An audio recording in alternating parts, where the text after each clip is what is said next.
they do look very similar, although there are a few slight differences. So a kangaroo is generally going to be a lot bigger. Kangaroos prefer to live in big open grass plains.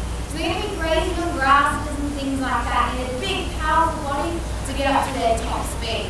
Wallabies generally live in a more rocky, cliffy area, so their bodies will be more small, compact, like a spring. So they can jump up high more than far away.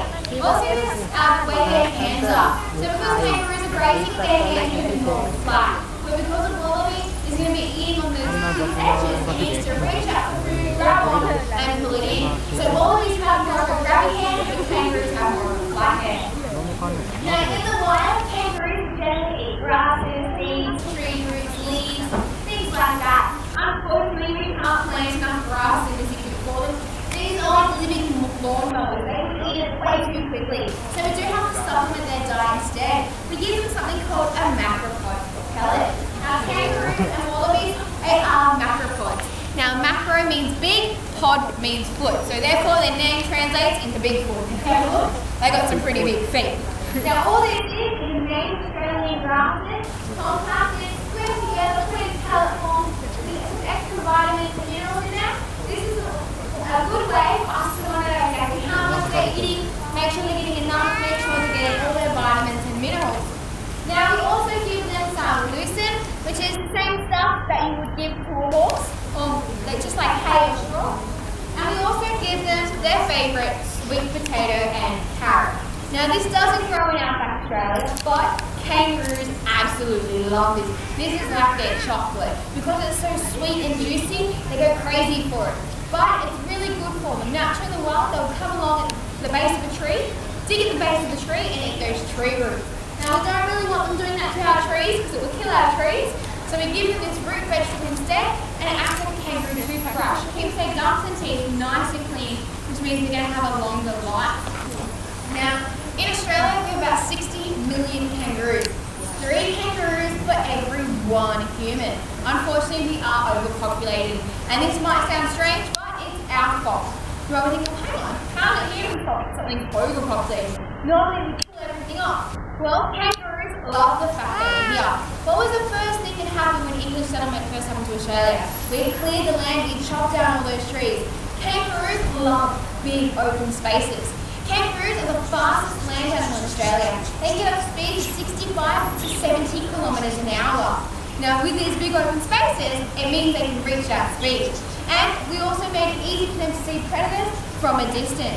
A fully grown red male kangaroo can leap up to 10 metres in between each bound. So at full speed, his feet are going to touch the ground where that pole is.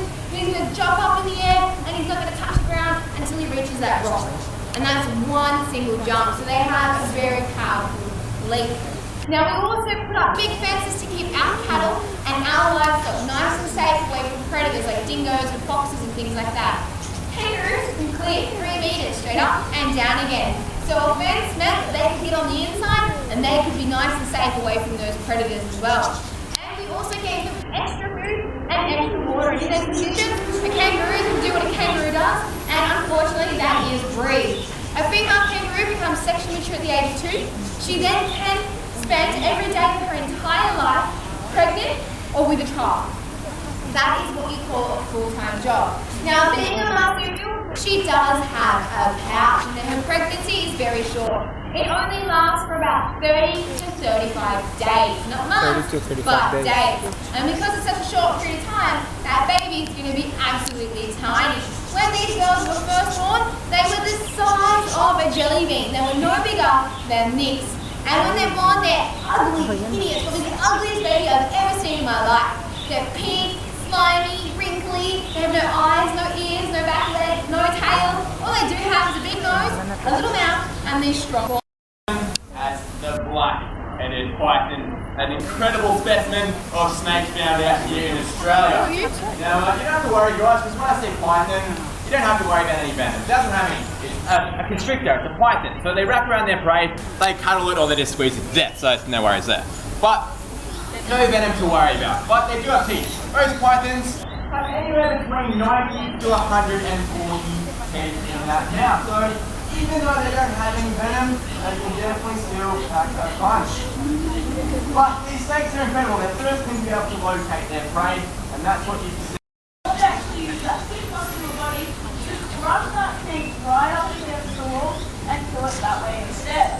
Yeah, it's definitely incredible stuff. But if you do happen to find one of these snakes out in Australia, which chances are it's very possible, we have heaps of snakes out here, and we have by far some of the most venomous ones on the planet as well. And sometimes it can be really hard to distinguish which ones are the venomous ones, which ones are the harmless ones. So a very handy tip if I do this, a handy tip is leave them alone. And you can see a snake going in the opposite direction. Leave it alone, it's going to leave you alone. They have no qualms about running away, they're more scared of you than you are of them, and there's not going to be any problems there. About 90% of the bites that occur from these snakes are people actually getting bitten on their hands, and a few bites which actually occur on the feet. When they happen on the feet, people throttle them. When they happen on the hands, it's like, oh, it's a snake, I'm going to pick it up, bite on your hands, you're going to have a pretty bad day. So definitely leaving them alone is a very, very good option for age. I don't know about you guys, but I want a little bit about snakes. I'm guessing the majority of you though wouldn't be able to tell a venomous